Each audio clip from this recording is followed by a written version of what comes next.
What's up, everybody? Marc Lobliner, TigerFitness.com, another edition of Ask the Machine, Cage Edition, Part 4. I missed some questions. Man. Okay, here goes. Wow, I missed a bunch of shit in here, guys. I missed a bunch of stuff. There was something on cholesterol I'm going to skip because it was pretty much answered. From D. Napoli. Marc, do you incorporate deloads or any type of breaks into your training? Yes, I try to take 4 to 7 day breaks here and there. I'm very bad at it. Van and I actually did somewhat of a deload earlier. We didn't go absolutely to failure, but I have issues going to the gym and not being completely intense and lifting really friggin' heavy. It's a mental issue I probably need to get over. Because I think I'm going to fall apart in my later years. But I recommend a deload or better yet an off week every 12 to 16 weeks. It's just what I recommend.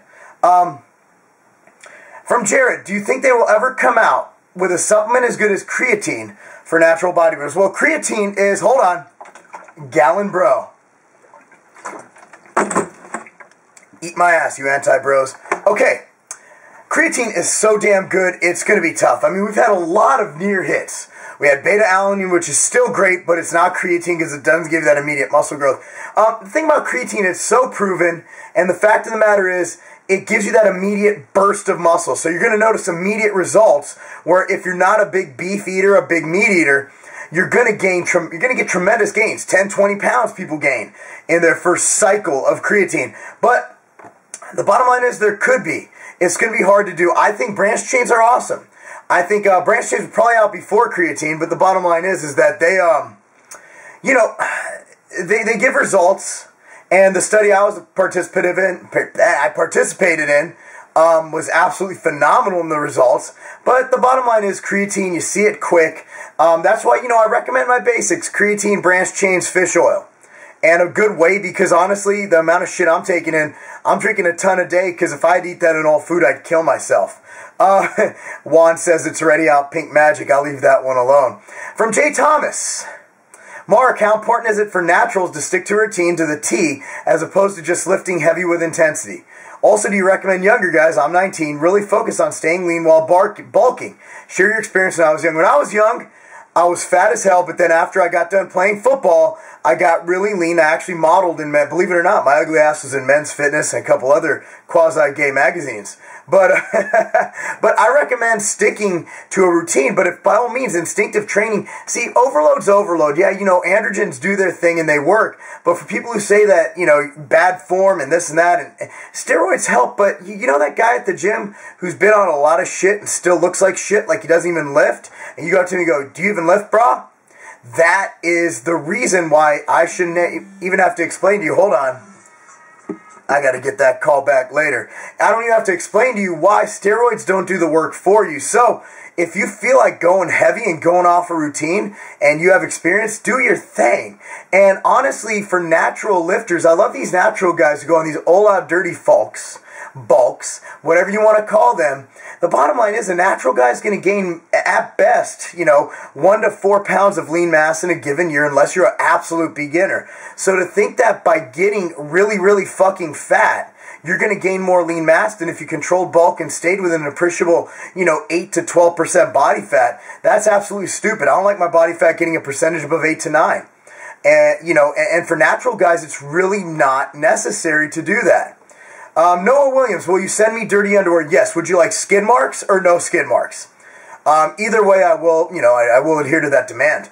I want to know is why go to the dark side? Why go over? People go over for many different reasons. Most of them I don't recommend. John Otis Hollywood knows my stance on it. I think unless you have a doctor's medical reason, that you should really consider all the work involved and the risks, inherently small. But psychologically and other things, when you go to the dark side and start manipulating your hormones to the point where you become dependent on them. So I think unless you have a medical issue where you require HRT, don't go to the dark side.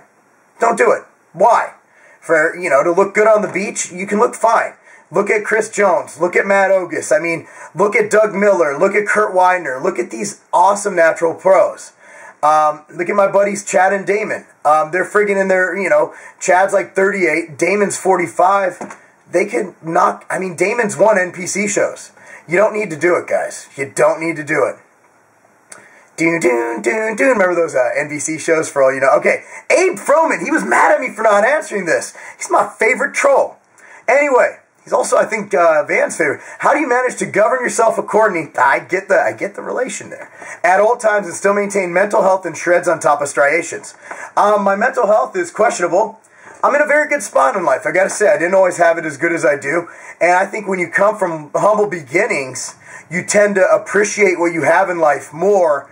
And also, it can't really get much worse when you come from humble beginnings. So as long as you get to wake up in the morning and have a job and have a wife and kids and people who love me, really, that's how I do it. And I shreds on top of striations. You know, I'm always trying to improve. I'm not nearly the best bodybuilder in the world. I'm not even close.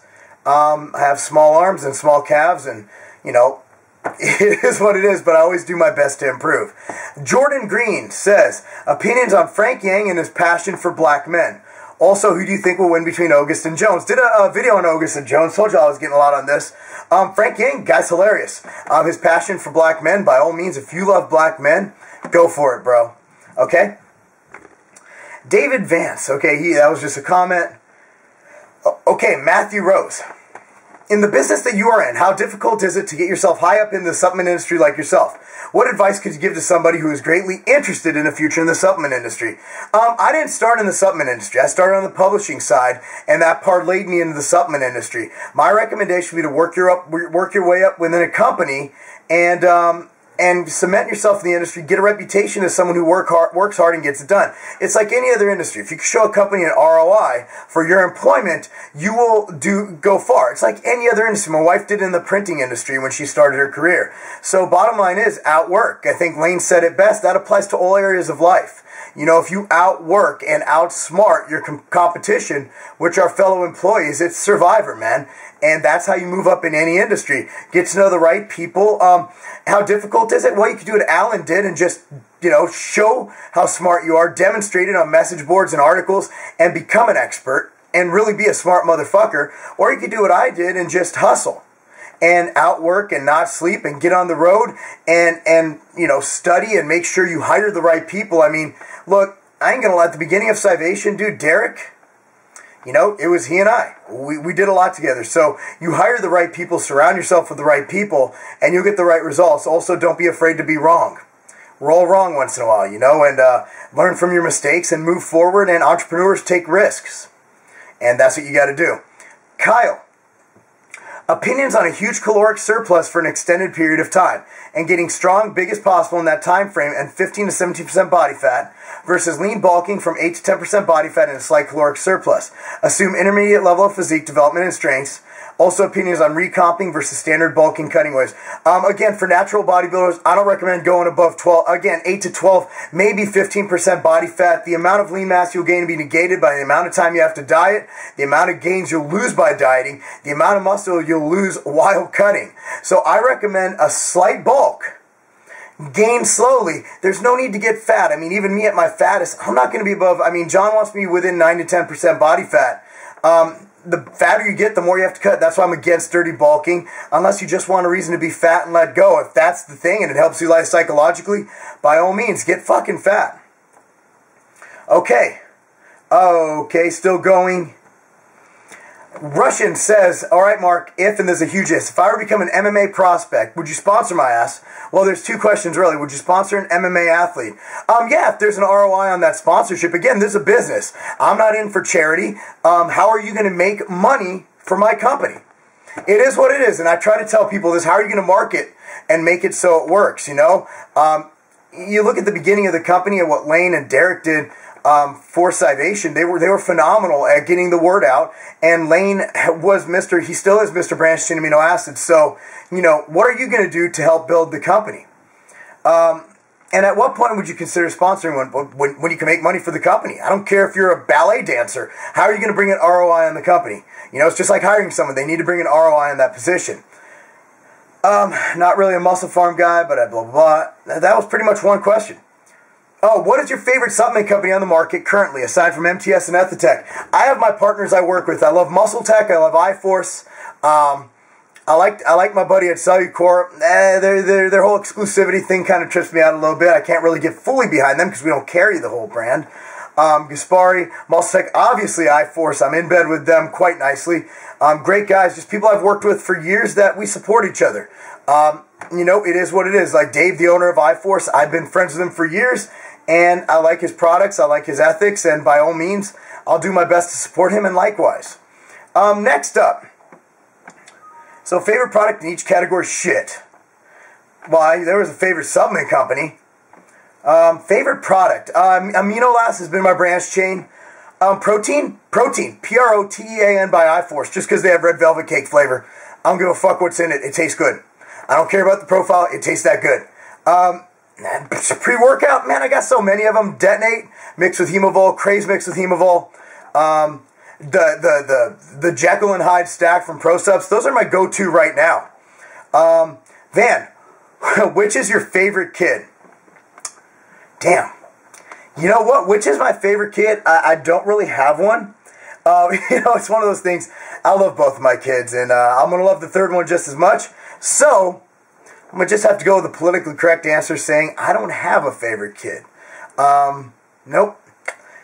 No, I can't answer that. Sorry. Okay. His son, duh. Whichever one has the roundest muscle belly.